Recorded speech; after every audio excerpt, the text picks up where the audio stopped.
the architect of your fate. Look around you. Look at the walls of the room you are sitting in right now. Look at the screen in your hands. Listen to the silence, or the traffic outside, or the hum of the refrigerator. It is incredibly easy to believe that this is it. That this moment, this routine, this specific level of comfort, or this specific level of pain, is the permanent blueprint of your life. We fall into the trap of thinking our current circumstances are a life sentence. We treat our present state as a destination rather than a temporary stop on the map. But here is the cold, unvarnished truth. Where you are right now is simply the lagging indicator of who you were months ago. The debt you owe, the shape your body is in, the state of your relationships, the career path you are walking, these are not active, living realities. They are the ghosts of past choices. They are the echo of decisions you made yesterday, last month, and last year. If you want a different echo tomorrow, you have to change the sound you are making today. We love to wait. We are a species of chronic procrastinators waiting for the perfect alignment of the stars. We tell ourselves we will start when things calm down, when we have more money saved, or simply on Monday. But Monday comes, the weather is bad, your energy is low, an email disrupts your mood, and suddenly the dream gets pushed to next week. You are waiting for motivation. You think that one morning you will wake up, a lightning bolt of pure, unadulterated inspiration will strike your chest, and you will effortlessly float toward your goals. It is a lie. Motivation is a fair weather friend. It shows up when the music is loud, when the video is edited perfectly, and when the coffee kicks in. But motivation evaporates the second the work gets boring. And work always gets boring. Success isn't fueled by motivation, it is fueled by discipline. Discipline is doing the thing you said you were going to do, long after the mood you said it in has left the room. It is the ability to look at your feelings, acknowledge that they are tired, or bored, or scared, and then politely tell them, I hear you, but we are doing this anyway. Everything in this life has a price tag. We all know the price of success. Late nights, early mornings, social sacrifices, failure, embarrassment, and relentless effort. But what we consistently forget is that staying the same also has a price tag. On one hand, the price of growth brings temporary discomfort, the necessity of facing your fears, short-term isolation, and the pain of discipline.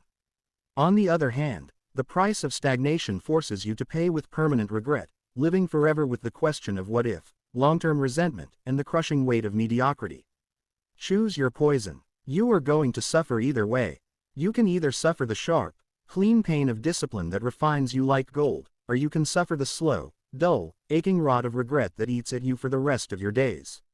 If you choose stagnation, don't complain when you look in the mirror years from now and see the exact same person, fighting the exact same battles, wishing for the exact same miracles. You do not need to leap a mountain today. You do not need to reinvent your entire existence by sunset. That is where we break ourselves. We try to change everything at once, fail by Tuesday, and decide we aren't built for greatness.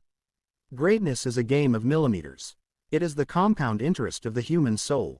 If you get just a tiny bit better every single day for a year, the math of human growth dictates that you end up exponentially better than where you started. If you get just a tiny bit worse, you decline almost to absolute zero. The extra page you read, the extra mile you run, the one difficult phone call you actually make, the few minutes you spend planning instead of scrolling, these look completely meaningless in the moment.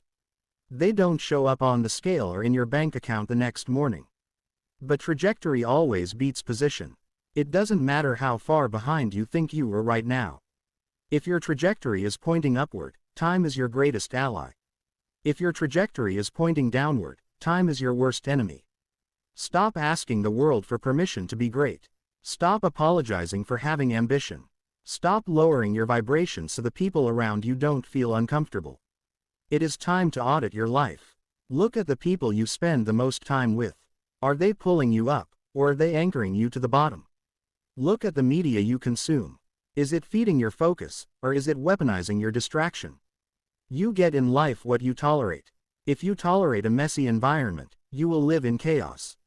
If you tolerate toxic relationships, you will live in drama. If you tolerate your own excuses, you will live a life of unfulfilled potential. Raise your standards. Decouple your identity from your history. You are not your past mistakes. You are the person who survived them. You are the architect of what happens next. In a few moments, this text will end. You will scroll away, close this tab, or put your phone in your pocket. And that is the exact moment the real test begins. When the words fade, what remains? Will it just be another moment where you felt a temporary surge of adrenaline, only to sink back into old habits? Or will this be the moment you draw a line in the sand? No one is coming to save you. No one is going to do the push-ups for you. No one is going to write the chapters, build the skills, or handle the heavy lifting for you. The rescue party isn't on its way because you are the rescue party. Stand up, straighten your posture, take a deep, heavy breath, and step into the arena. It's time to work.